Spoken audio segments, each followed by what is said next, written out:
Bueno, continuamos con este programa Despierta RD. Ahora vamos a hablar de política. De política, un matrimonio eterno con la sociedad dominicana. Vamos a hablar con el presidente de Generación de Servidores. Se trata del exdiputado, el pastor Carlos Peña, que está con nosotros. Bienvenido, don Carlos. Un placer inmenso estar aquí con Buenos ustedes. días. Caramba, qué bueno. Gracias Bienvenido. por este tiempo. Saludar a toda la audiencia que sé que cada día está cautiva con este espacio. Y permítanme felicitar a los maestros de República Dominicana. Hoy es su Día Nacional. Felicitarles, agradecerles por todo lo que han hecho por nosotros. No hay un profesional, por alto que haya llegado, que no haya pasado por la mano de un maestro. Así que gracias a los maestros, a los profesores, por ser, por estar y por existir. Lo que hemos alcanzado, mucho o poco en materia educativa, se lo debemos a ustedes. Muchas gracias. Interesante. Muy bien. Don Carlos, cuéntanos un poquito de cómo están los aprestos de Generación de Servidores de cara al 2024. Nosotros nacimos para competir. Sí. Vamos a competir en el Ya 2024 le gusta. con la ayuda del Señor. Vamos a competir en todos los niveles. Ya estamos designando, por la vía que nuestros estatutos como partido nos lo permiten, nuestros candidatos a regidores, alcaldes, diputados, senadores, y vamos a competir también en el nivel presidencial. Nosotros nacimos para presentarle al pueblo dominicano una propuesta diferente. El pueblo dominicano está esperando algo distinto. Ya se agotó el modelo anterior, el antiguo régimen, como lo definimos, compuesto por el empresariado tradicional, que no ha resuelto nada, junto con la política tradicional, que tampoco ha resuelto nada. Estaría enfrentando a los empresarios. No a los empresarios, todo lo contrario, los empresarios buenos, los empresarios que le agregan valor a la economía dominicana, los empresarios que no andan como rémoras detrás del presupuesto general del Estado. A esos empresarios nosotros los vamos a apoyar. Le vamos a decir, cuenten con nosotros, con nuestro gobierno. Crearemos leyes, crearemos iniciativas para que la gente tenga deseo de venir a invertir a nuestro país, y los que están invirtiendo en buena lid se queden y aumenten y amplíen su campo tecnológico, su campo de infraestructura. Vamos a llevar nueva vez las industrias a nuestros pueblos. Tú recorres, por ejemplo, el municipio de Consuelo y ves ese ingenio apagado y te das cuenta que antes ahí trabajaban 15,000 personas.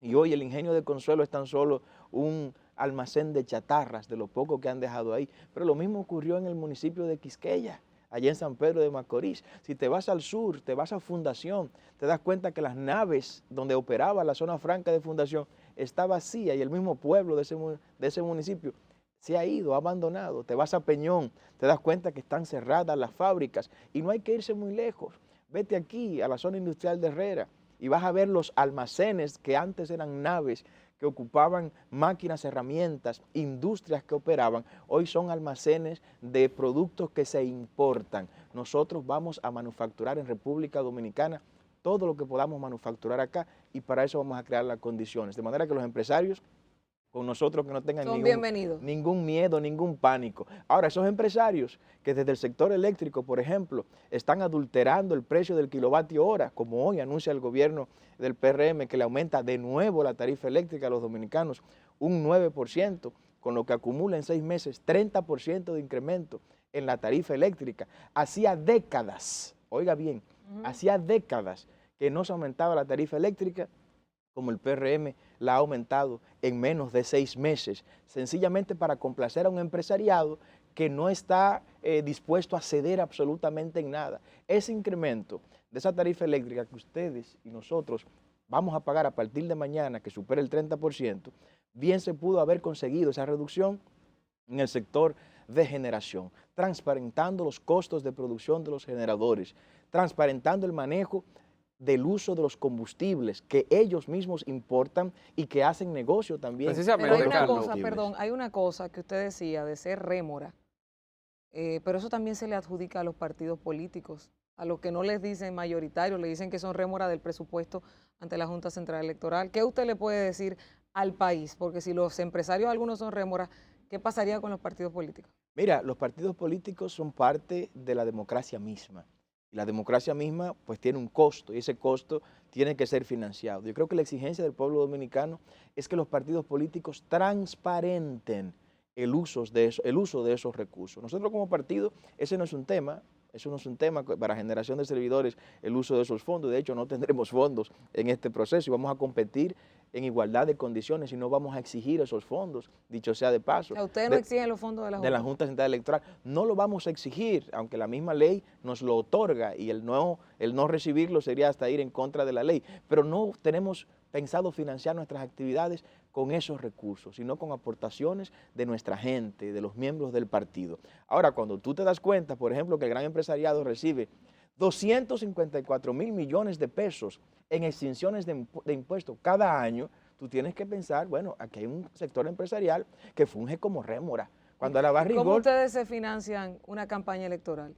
Bueno, es que... Si no aceptan el financiamiento. Mira, es que hay una organización que tiene 2000 años funcionando. 2000 años. 2000 años funcionando y se ha financiado sin recibir dinero del Estado. Se ha financiado con los aportes de sus propios miembros, que es la Iglesia de Jesucristo. La Iglesia de Jesucristo se financia con las ofrendas y los diezmos de sus feligreses. ¿Por qué no podemos copiar ese modelo?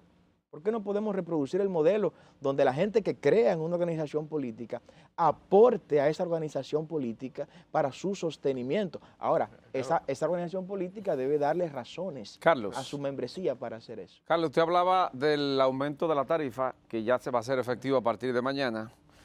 Se firmó un pacto eléctrico. Se supone que ese pacto era para...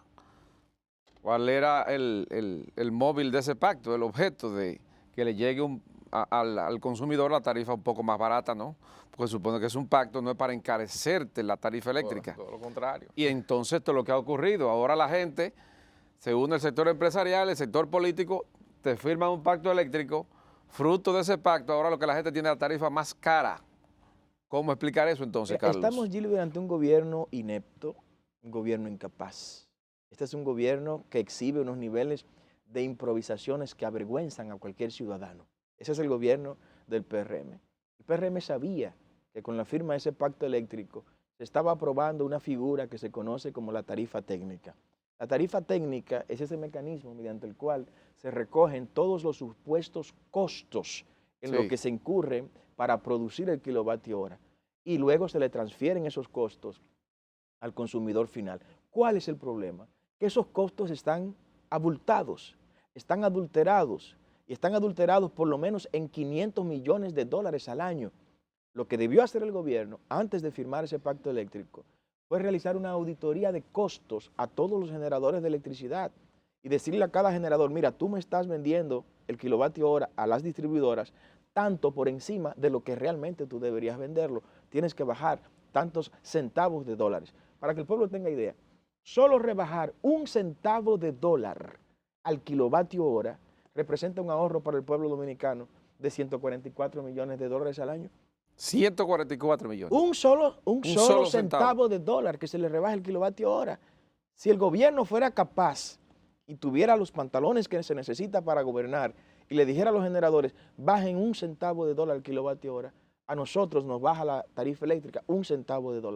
Si nos reducen 2 centavos en los generadores, bajamos casi 300 millones de dólares. Carlos, y no hay un déficit en la generación o en el sistema energético nacional, no hay un déficit actualmente, que el Estado tiene que subsidiar una buena parte de lo que a fin de cuentas consume el dominicano, precisamente por ese modelo de negocios que se ha utilizado en el mercado eléctrico en el país.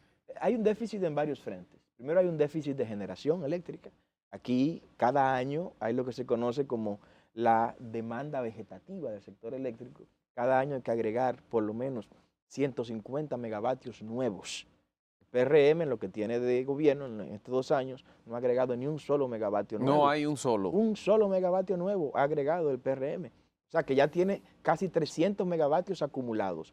A esos 300 megavatios acumulados hay que sumarle los casi 2.000 megavatios que el gobierno del Partido Viejo también dejó acumular, que no instaló. No solo bastó los 750 megavatios de Punta Catalina. El gobierno anterior debió instalar por lo menos 2.200 megavatios nuevos para nosotros poder ir al día con las expectativas de crecimiento económico de nuestro país. Ese es el primer déficit.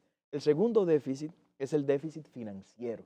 Ese déficit financiero, antes de llevárselo al dominicano común, antes de llevárselo a ese padre de familia, a esa ama de casa, transferirle esa carga, hay que tocar a los grandes, hay que tocar a los generadores de electricidad, hay que decirle a los generadores eléctricos, miren, ustedes están cobrando en la ecuación de precio que ustedes han fijado para cobrar la energía a las distribuidoras, me están cobrando 4 y 5 centavos de dólares por encima de lo que deben cobrarme, vamos a rebajar eso y después hablamos entonces del fraude eléctrico, de los robos de electricidad ¿Qué y de ofrecen todos los demás. ustedes? Generación de servidores. Imagínese usted me está hablando de que son competidores y cada partido, su interés principal es llegar a ser gobierno.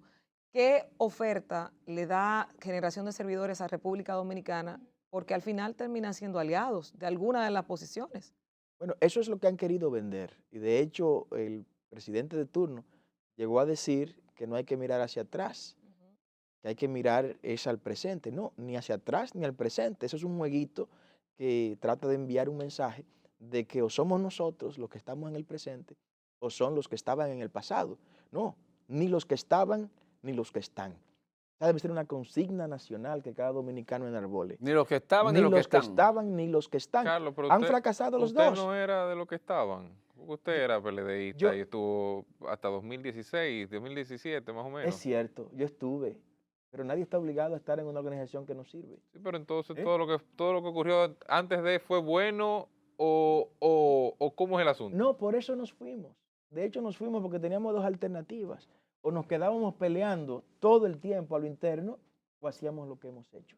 Nuestra vida fue una vida de pleito. Peleamos contra la capitalización, peleamos contra los robos de Odebrecht, peleamos contra los tucanos, peleamos contra todo lo malo que se hizo a lo interno del gobierno, del que solo participé del 2004 al 2006. Y decidió salir los únicos 2 años. en el 2016. Salimos en el 18, 18 de agosto del 2018 fundamos Generación de Servidores. Pero la parte de lo que le preguntaba, ¿qué ofrecen ¿Qué ofrecemos? Ustedes? Porque alguna propuesta tenemos para salir de lo que había antes y de lo que hay ahora. ¿En qué limbo estamos? Es una gran pregunta y me gustaría respondértela lo más amplio posible. Claro. Primero, independencia energética, soberanía energética. El programa de Generación de Servidores va a mover el país a tener por primera vez soberanía energética. Despojarnos de los 5.000 millones de dólares que representa nuestra factura petrolera todos los años. ¿Cómo lo vamos a hacer? Primero, vamos a ampliar nuestro parque de generación eléctrica. Tenemos un plan de ampliación de nuestras hidroeléctricas. En el caso de la presa de Sabaneta en San Juan, construir un contraembalse que nos permita duplicar la capacidad de almacenamiento de la presa de Sabaneta. En el caso de las aguas del río Yuna, construirle por fin la hidroeléctrica al río Yuna, con lo cual también estaríamos agregando más energía eléctrica por la vía de las hidroeléctricas. Construir la presa de los ríos allá para aglutinar las aguas del río Ámina, del río Guayubín, del río Guayubincito y de esos ríos que convergen en la línea noroeste. Con eso vamos a integrar 600.000 tareas de tierra a la producción y vamos a impedir que 400.000 tareas de tierra se inunden cada año. Su enfoque va a ser en el sistema eléctrico. El sector energético, me preguntaste qué vamos a hacer en materia energética, ¿no? En materia energética vamos a utilizar nuestros embalses, incluyendo nuestro gran lago natural, el lago Enriquillo, para generar electricidad sobre la base de paneles solares, para que tengas idea. El lago Enriquillo tiene 375 kilómetros cuadrados de su área. Solo colocando paneles solares en el 10% del área del agua, encima del agua. ¿Y por qué encima del agua? Bueno, porque se aumenta la eficiencia. Hay lo que se conoce en física como el efecto Joule, que es el calentamiento de los dispositivos que transportan o generan electricidad, y ahí se pierde entre un 15 y un 25% de la energía eléctrica. Vamos a instalar encima de nuestros lagos, empezando con el lago Enriquillo, usar el 10% del lago y vamos a generar solo ahí, solo con esa medida, 5.000 megavatios, que sería el doble de la capacidad que tenemos instalada hoy sin que el gobierno tenga que poner un solo centavo. Carlos. Eso suena muy bonito, Carlos, pero hay una realidad. Alianza público-privada. No solamente eso. Y cuando estamos fuera, que le pasó a Abinader prometía y decía, mencionaba muchas cosas y hoy no las puede cumplir porque en la realidad como que las cosas cambian. ¿Eso es factible realizarlo? Totalmente. De lo que te estoy hablando es que hoy, si el gobierno me dice, Carlos, eso que tú estás planteando de instalar los paneles solares encima de los embalses, la presa de Atillo, la presa de Higüey Aguacate, la presa de Sabaneta, hoy nosotros le traemos esos proyectos a él. Sin el gobierno poner un solo centavo, sin los dominicanos tener que poner un solo peso sobre la mesa, estamos en condiciones de instalar 5.000 megavatios. No lo va a hacer el gobierno, nosotros lo vamos a hacer a partir del año 2024. Vamos a trabajar en la promoción del hidrógeno verde. Como gobierno, usted dice. Como gobierno. O como aliado. No, como gobierno. Nosotros vamos al gobierno con la ayuda de Dios. Nosotros vamos a trabajar para que el dominicano sepa que no es verdad que tiene que volver al pasado, pero que no puede seguir con un presente que tiene una inflación de un 10%. Ya estamos llegando a cifras históricas en materia de inflación. El gobierno del PRM ha demostrado incapacidad para manejar una crisis para la cual se le ha dado mucho dinero. El gobierno del PRM ha tomado 21.000 millones de dólares prestados. Para que tengan idea de la magnitud del dinero que estamos hablando, desde Pedro Santana hasta el año 2020 se habían tomado 43.000 millones de dólares. Anoten este número. De Pedro Santana hasta el año 2020 se habían tomado 43.000 millones de dólares prestados. Este gobierno en 18 meses ha tomado la mitad de todo el dinero que han tomado todos los gobiernos desde Pedro Santana hasta el año 2020. Carlos, en ese sentido, ¿cómo está la conexión de generación de servidores con la juventud? Por ejemplo, el Banco Central publica una encuesta de que hay 800.000 jóvenes, los NINI, ni estudian ni trabajan, entre 15 y 24 años, que no tienen nada que hacer y son los que van a votar en el año 2024 conjuntamente con las mujeres, que son la mayoría del mercado votante. El programa para ese sector que tiene generación de servidores. El gobierno del PRM ha sido un verdugo para la juventud dominicana, Gilbert. En este gobierno ha aumentado un 4% el desempleo en los jóvenes. Un 4%. Un 4%. Hoy los jóvenes dominicanos están un 4% más desempleados que antes de entrar el gobierno del PRM. ¿No se deriva eso de la pandemia, quizás? No, es que todas las excusas que se dan de la pandemia, las excusas que se dan de la crisis de Ucrania, debieron ser mitigadas ¿con qué? Con los 21.000 millones de dólares que se le entregó a este gobierno. Es como el padre de familia que le dice a los hijos, miren, no puedo pagar el colegio, no puedo pagar la casa porque hay una crisis en el barrio. Voy a coger 2 millones de pesos prestados para financiar nuestros 6 meses. El padre coge los 2 millones de pesos, pero resulta que ni pagó el colegio de los muchachos, ni pagó la casa, ni está haciendo la compra mensual para la familia. ¿Dónde se evaporaron esos cuartos? ¿Dónde está ese dinero? O sea, el PRM tiene que explicarle al país qué ha hecho con esos 21.000 millones de dólares que ha cogido prestado. Con nuestros jóvenes, ¿qué vamos a hacer? Gilbert, la clave es el empleo. La clave es el generación de empleos. Es producción de empleos. ¿Cómo lo vamos a hacer? Nosotros vamos a llamar al empresariado y le vamos a decir, miren, ustedes están recibiendo 254.000 millones de dólares de exenciones de impuestos. No se lo vamos a quitar, no. Ahora, queremos que ustedes nos vinculen ese beneficio, ese sacrificio fiscal del pueblo, que ustedes lo vinculen a la creación de empleos. Usted recibe 100 millones de pesos de exoneraciones anuales en su empresa. ¿Cuántos empleos nuevos usted me va a crear este año? No, que no nos vamos a expandir. Eliminado. Usted no va a recibir absolutamente nada. ¿Usted quiere exoneraciones de impuestos? Créeme un empleo. Y cada empleo que usted me genere como empresa, nosotros como Estado le vamos a reconocer eso como exención de impuestos. Usted le pagó a ese empleado 1 millón de pesos durante el año, usted tiene una exoneración de impuestos de 1 millón de pesos en su declaración de impuestos. ¿Ustedes hacen encuestas? Porque ese es otro tema. Suena interesante, se dice con mucha seguridad, con mucha lógica, pero hay una realidad. ¿Cómo está de cara a ser electo por la población? ¿Qué tanto la población dominicana conoce generación de servidores? ¿Qué tanto la apoya? ¿Y cómo ustedes, sin recibir los fondos tal vez de la Junta, como menciona, pueden llegar a hacer un proselitismo, a hacer campaña política y llegar a impactar para ganar? Bueno, el trabajo tienen que medirnos a partir de ahora. Ustedes no se miden. El domingo pasado, apenas el domingo pasado, se desarrolló nuestra Asamblea Constitutiva. Apenas el domingo pasado, la Junta Central Electoral ya nos asienta como partido oficial reconocido por las leyes y la Constitución de la República. Pero aquí hay una ventaja. ¿Cuál es la ventaja? Que los demás partidos tienen muchas cosas que explicar. Muchas cosas que explicar y en esta campaña tendrán que explicarla.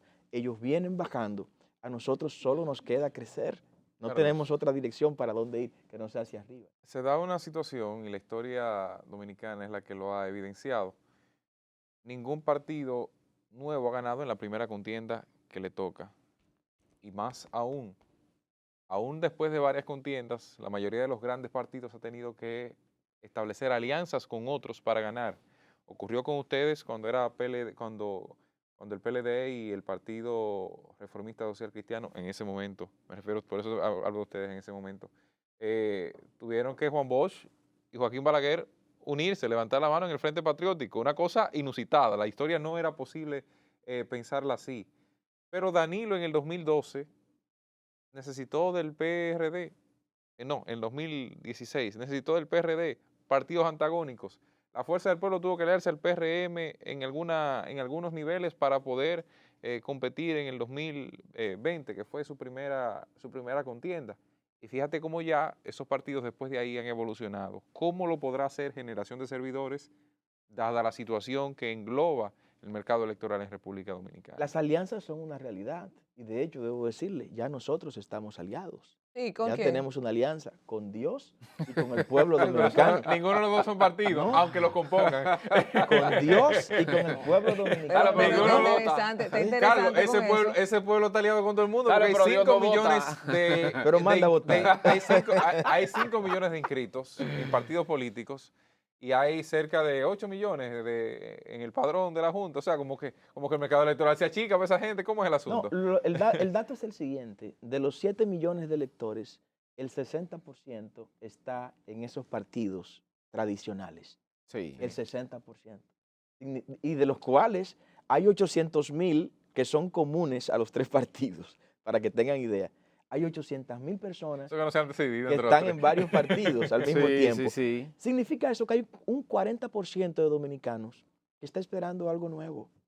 Hay En un- ese 40 es que usted se quiere afianzar. nosotros vamos a abrir las puertas a ese 40% que estaba esperando un partido que viniera a eliminar la haitianización de nuestro país. Ese 40% que estaba esperando un partido que viniera a defender la familia de la basura, de la ideología de género. Para eso llegó Generación de Servidores.